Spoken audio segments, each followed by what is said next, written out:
வணக்கம். ஓம் சாந்தி. சர்வே பவந்து சுகினஹ. இந்த மந்திரத்தை நம்ம பாரத நாட்டு மக்கள் தினமும் காலையில எழுந்த உடனேவும் இரவு தூங்குறதுக்கு முன்னாடியும் சொல்லி நாம கேள்விப்பட்டிருக்கலாம். ஒவ்வொரு மனித ஆத்மாக்களுக்கும் சுகம் சாந்தி கிடைக்கணும் அப்படிங்கிற ஒரு பிரார்த்தனை இது.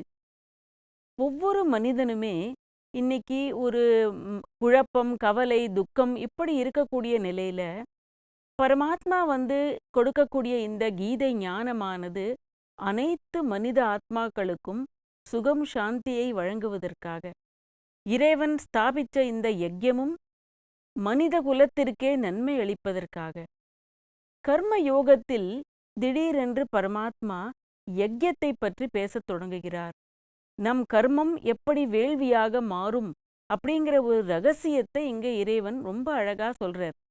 என்ன சொல்றார் அப்படின்னாக்க, நம்முடைய கர்மங்களை நாம் ரொம்பவும் சரிவர அக்யூரேட்டா பர்ஃபெக்டா செய்யும் பொழுது அதுவே யஜ்யமாக மாறுறது. இறைவனுக்காக செய்யக்கூடிய கர்மங்கள் யஜ்யமாக மாறுறது. இந்த மாதிரி பல விஷயத்தை இங்க இறைவன் சொல்றார். அடுத்தது ஒரு சின்ன கதை ஞாபகத்துக்கு வருது. ஒரு சாதாரண ஒரு வழிப்போக்கன் அவன் அமைதியை தேடி அலைஞ்சுக்கிட்டு இருக்கான் ஒரு இடத்துல.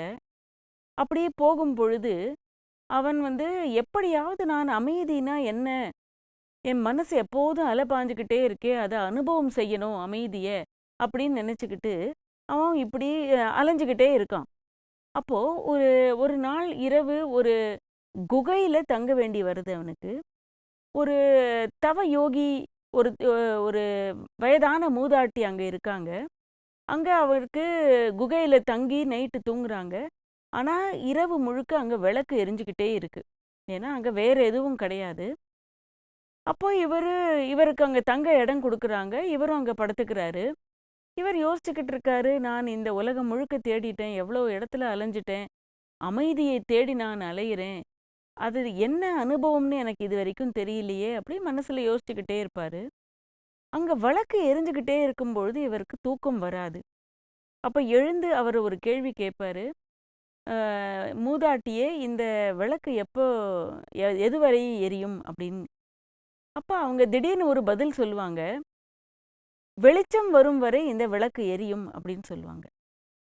அந்த ஒரு லைனை கேட்ட உடனே இந்த வழிபோக்கனுக்குள்ள ஒரு ஞானோதயம் வந்த மாதிரி ஒரு ஃபீலிங் வரும். என்ன சொன்னாங்க இவங்க அப்படின்னு திரும்ப சிந்திக்க ஆரம்பிப்பான். வெளிச்சம் வரும் வரை இந்த விளக்கு எரியும் அப்படின்னுவாங்க. அப்போ இந்த வெளி உலகத்துல நம்ம அமைதியை தேடி போறதுல பிரயோஜனம் இல்லை. ஞான ஒளி எனக்கு கிடைக்கும் பொழுது இருள் ஆட்டோமேட்டிக்காக விலகும். இருள் விலகும் வரை இந்த விளக்கு எரியும். அப்போ இருள் விலகும், அப்படி எப்ப விலகும் அப்படின்னாக்க, வெளிச்சம் வந்துடுதுன்னா இந்த இருள் அகன்றுடும். அப்ப இந்த விளக்கு நமக்கு தேவையில்லை. அப்ப என்ன வெளிச்சம்? இந்த எல்இடி லைட்டா, இல்ல வெளியில இருக்கிற சூரியனோட வெளிச்சமா, இல்ல இந்த பல்பா? என்ன வெளிச்சம் அப்படின்னு கேட்டா, நமக்குள்ள இந்த ஞானம்ங்கிற ஒளி வந்த உடனே இருள் ஆட்டோமேட்டிக்கா விலகத் தொடங்குது.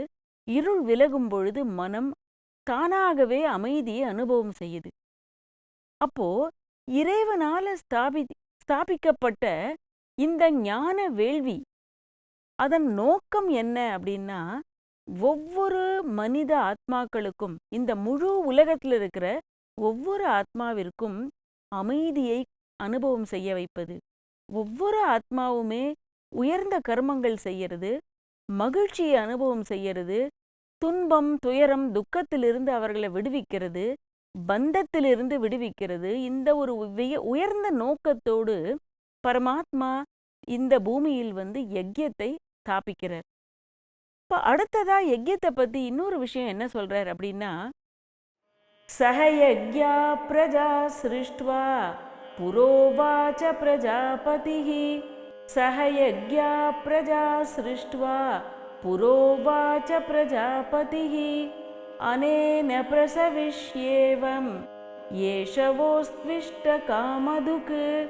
அனேன பிரசவிஷ்யத்வம் ஏஷவோஸ்த்விஷ்ட காமதுக். அதாவது பிரஜாபிதா பிரம்மா அல்லது இங்க பிரஜாபதி அப்படின்னு சொல்லியிருக்காங்க. பிரஜைகளுக்கெல்லாம் தலைவன். அந்த பிரம்மா இந்த வேள்வியை ஸ்தாபனை செய்யும் பொழுது புரோவாச்ச, புரோனா முன்னொரு காலத்திலேயே நான் இதை பத்தி சொல்லியிருக்கேன். என்ன அப்படின்னாக்க, பிரம்மாவோடு மனிதர்களையும் இந்த வேள்வியோடு கூட மனிதர்களையும் பரமாத்மா சிருஷ்டி செய்கிறார். அப்போ இந்த மனிதர்கள் அப்படின்னா பிரம்மாவோடு கூடிய பிராமணர்கள். இது ரெண்டையும் சேர்ந்துதான் பிரம்மா படைக்கிறார். யஜ்யம் பிராமணன். புரோவாச்ச பிரஜாபதிஹி அனேன பிரசவிஷ்யத்வம். இந்த யஜ்யத்தின் மூலமாக இறைவன் மகிழ்ச்சி அடைகிறான். நாம விரும்பிய அனைத்தையும் நம்மளால அடைய முடியறது. இது என்னன்னா காமதேனு அப்படின்னு கூட சொல்லலாம்.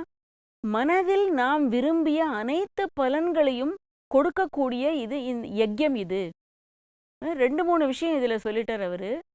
பிரம்மா இந்த வேள்வியையும் ஸ்தாபிக்கிறார், கூடவே மனிதர்களையும் ஸ்தாபிச்சுட்டார்.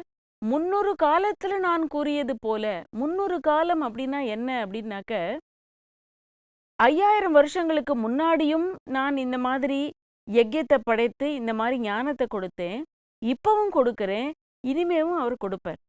ஸோ புரோவாச்சனா ஏதோ ஒரு காலத்துல இதுக்கு முன்னாடியும் நான் இதை செஞ்சிருக்கேன். அப்போ பிரஜாபிதா பிரம்மா அல்லது பிரஜாபதி ரெண்டுமே ஒண்ணுதான். பிரஜைகளின் தந்தை அல்லது பிரஜைகளின் தலைவன்.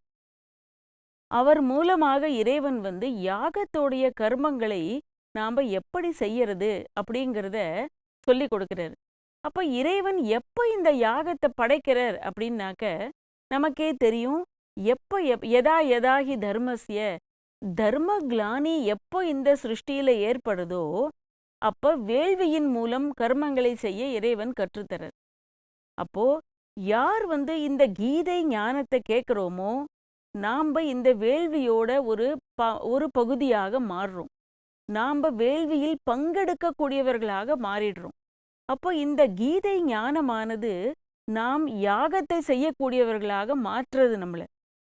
அப்போ யாகத்தை எப்ப படைக்கிறார் அப்படின்னாக்க, 5000 வருஷத்துக்கு ஒரு தடவை பரமாத்மா இந்த பிரம்மாவின் மூலமாக இந்த யாகத்தை படைக்கிறார்.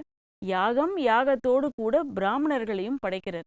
இங்க மனிதர்கள்னு சொன்னது பிரம்மாவுடைய குழந்தைகளான பிராமணர்கள். அப்போ இந்த நேரம் என்ன அப்படின்னாக்க, இப்ப நம்ம பாக்குறோம் இல்லையா, தர்மத்திற்கு தாழ்வு வரும். அப்ப அந்த நேரம் இதுதான் தர்ம கிளானியோடைய நேரம். அப்ப சத்திய தர்மத்தை திரும்பவும் நிலைநாட்டுவதற்காக பரமாத்மாவே இந்த வேள்வியை ஸ்தாபிக்கிறார். அப்ப இந்த வேள்வியோடைய இன்னொரு விசேஷத்தன்மை என்ன அப்படின்னு கேட்டா, அது காமதேனு போன்றது. பொதுவாக யாகம் எதுக்கு செய்வாங்க? ஏதோ ஒரு பலனை எதிர்பார்த்து. இப்போ சில இடத்துல மழை பெய்யல, அதனால யாகம் செய்வாங்க. பஞ்சம் வந்துடுது அப்படின்னா யாகம் செய்வாங்க. ரொம்பவும் ஒரு அசாந்தி நிலவருது, அமைதியின்மை இருக்கு, அமைதிக்காக யாகம் செய்வாங்க. ஏதாவது ஒரு பர்பஸ்க்காக யாகம் செய்யப்படும். அப்போ அதனால இந்த யாகத்துக்கு என்ன ஒரு பேர் அப்படின்னாக்க, காமதேனு. மனு இச்சித் ஃபல், அதாவது மனதால் நான் விரும்பிய பலனை அளிக்கக்கூடிய யஜ்யம் இது. அப்போ இந்த யஜ்யம் அப்படின்னு நம்ம சொன்னாக்க, இது என்ன ஒரே ஒரு சின்னதா ஒரு இடத்துல நடக்கக்கூடிய யஜ்யமா அப்படின்னா அது கிடையாது. இந்த ஒரு முழு உலகம் இருக்கு இல்லையா, அது அனைத்துமே சேர்ந்தது தான் இந்த யஜ்யம். இதை நம்ம நல்லா புரிஞ்சுக்கணும். இன்டகிரேட்டட்னு சொல்லலாம். இது எல்லாமே ஒருங்கிணைந்தது. இந்த யஜ்யம் அப்படின்னாக்க ஒரு இடத்துல யாகம் நெருப்பு மூட்டி யாகம் செய்யற விஷயம் இல்லை. இது இறைவன் இந்த பூமியில யாகத்தை ஸ்தாபனம் செய்யறார். அப்போ இந்த பூமி அப்படிங்கிறது ஏதாவது ஒரு இடத்துல இருக்கா? இல்லை இல்லையா. இந்த முழு உலகத்திற்குமே ஒருங்கிணைந்த ஒரு யஜ்யம் இது. அப்போ இந்த இன்டகிரல் பார்ட்டாக இருக்கக்கூடிய யஜ்யத்துல இது ஒருத்தருக்காக இன்னொருத்தருக்காக அப்படிலாம் கிடையாது. அனைத்து மனித குல நன்மைக்காக இந்த யஜ்யம் ஸ்தாபிக்கப்படுறது. அப்போ நாம எங்க இருந்தாலும் we are part of this yagya அல்லது யாகம். அப்போ யாகம்னா பொதுவா சாக்ரிஃபைஸ் அப்படின்னு சொல்லுவாங்க இங்கிலீஷ்ல கூட. அப்ப எதை நம்ம சாக்ரிஃபைஸ் பண்றோம் அப்படின்னாக்க, விகாரங்களையும் நெகட்டிவான எண்ணங்களையும் நான் எனக்கு என்னுடையது எல்லாத்தையும் இந்த யஜ்யத்துல நம்ம சாக்ரிஃபைஸ் பண்ணணும். அப்போ இன்டகிரல் பார்ட் அப்படின்னா அது எப்படி இன்னும் நல்லா புரிஞ்சுக்கலாம்? இப்போ இந்த உடல் இருக்கு. இந்த உடல்ல இந்த இந்திரியங்கள், அங்கங்கள், இந்த கை இந்த உடலுடைய ஒரு அங்கம். அப்போ உணவு உடலுக்கு தேவை. ஆனா, அதை யார் கொடுக்குறாங்க அப்படின்னா, இந்த கையானது உணவை எடுத்து நம்மளுடைய வாயில கொண்டு போகுது. ஒருவேளை திடீர்னு அந்த கைக்கு ஒரு ஃபீலிங் வருது. கிட்டத்தட்ட 50 வருஷமா நான் இந்த உடலுக்கு இந்த கையால சாப்பாடு குடுத்துக்கிட்டு இருக்கேன்.